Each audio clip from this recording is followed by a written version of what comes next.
Today we're installing this dash cam on a 2015 Toyota Sienna, front and rear camera, and it will be hardwired in to turn on when the vehicle turns on. Before beginning the install, I always like to power the camera on, make sure that both cameras can be seen. This green light usually indicates that it is being seen, but I have to go through initial setup. That way I don't wire everything in and then have it not work. All right, we can see that the rear camera is getting video as well as the front-facing camera, so we are good to start the install. Starting from the rear, you're gonna pop this panel off, and it just fits up here like this, and you can gently pull it to pop these 5 tabs straight out. Once you do, you'll pull the weather stripping down just enough so that you can get this piece off. And there's a couple tabs here to hold it in place. There's one here. This one appears to have broke. Actually, I slipped it out. There's another one here, and I didn't get the 4th one out. Once that's done, you can feed your rear camera wire up through here, and then you kind of pop this back and then gently and cautiously cut this tape so that you can get your camera harness all the way through here, and then we're going to run it up and sneak it out just this side of this panel, and that's where the camera's going to hook up, and then I'll show you how to run it all the way up along the side to get it to the front. Okay, we have our rear camera plugged in, and it's just hanging from the hatch right now. You can see it back there. Just gonna make sure we still have that rear camera showing up, and we sure do. So we can keep finishing wiring it through the rest of the car. Before we start working our way up, we'll reassemble everything on the rear hatch, and you can see the wire's just barely tucked right here. You might be able to notch this, but it's really not gonna affect the function, and it'll be pretty unnoticeable to most people. Now that we have the wire tucked in, I retaped around that loom. We're gonna run this down the side of this back portion and then up that window all the way to the front and then behind the mirror. All right, so we're in the 3rd row and kind of have this gap that we can feed it through. Then we hit this stopping point. You actually have to open this rear hatch or rear window, pull the rubber strip out. That lets you get it in there. Then you can run it up. Just keep tucking it. We're gonna go around this pillar and then go through the rubber seal again on the door and keep going up front. We've made it up to the 2nd row. As promised, we're continuing up this rubber strip, and then we're gonna go around the column again, or sorry, the pillar. We've made it to the front. We have our wire, and I've preset it over there because I know that's where I'm gonna mount my camera.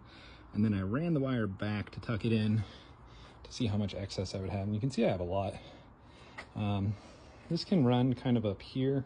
We're actually gonna open this up to get the fuse wire ran up. So you'll have some room to tuck that. You can also double back on the weather stripping portion if you choose. Either way, just if you want a clean install, you gotta keep it out of the way. So before running our power wiring, this is what it would look like with it all set up. And we will have to come back here and run another wire across because our fuse panel is down here. But for now, we can run a test with this wire mounted. Power is on via the cigarette lighter, and you can see rear camera, front camera, nice and neat wiring all the way back. Not visible at all, just that little green dot sticking on the window. Here's the instructions that comes with this wiring kit. It's pretty simplistic. You want your black portion of this wiring harness to be connected to ground. Red is going to be to accessory, and yellow is to battery. So the positive side of the battery.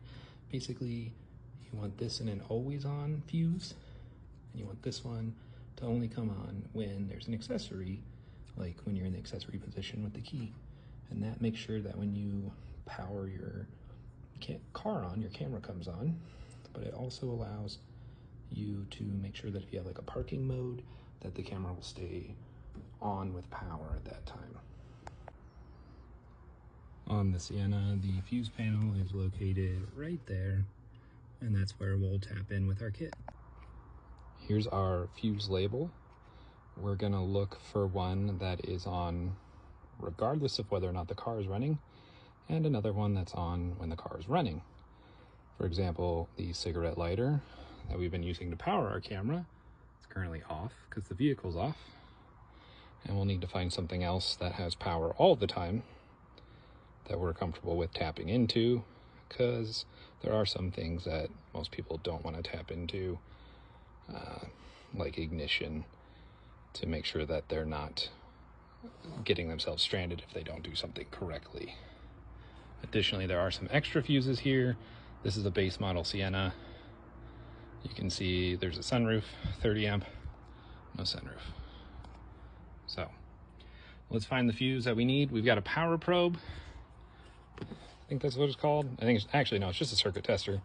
So you're gonna clamp this end to a piece of metal on the vehicle, and then to test if it has power, you'll stick this into where the fuse is, just on one side of it, and there's a little light that comes on, and that's how you'll know if this fuse has power.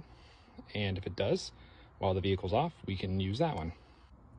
All right, we've found a 10 amp fuse for the stop light that is powered on while the vehicle's off.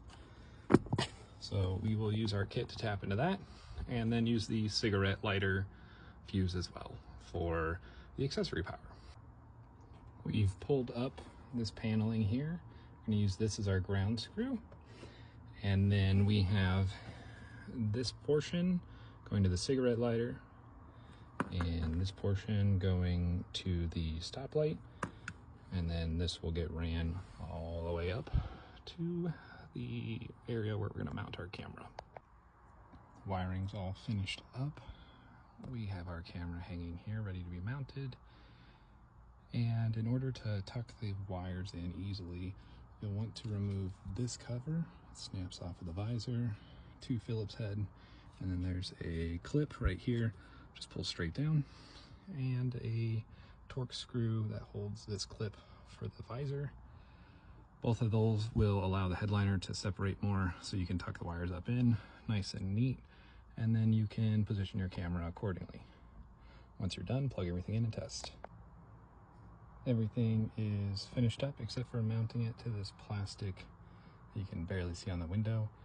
I'm gonna wait for it to dry a little more. I already did one and it fell off. It's right there. So I'll let it dry a little more, probably put it on tomorrow, but just so you can see.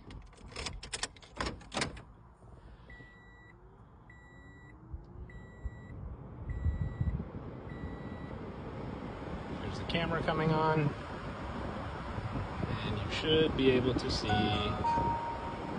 the front camera pointing at the dash, and the rear camera pointing into my driveway. That's how you hardwire a front and rear facing dash cam to a 2015 Sienna.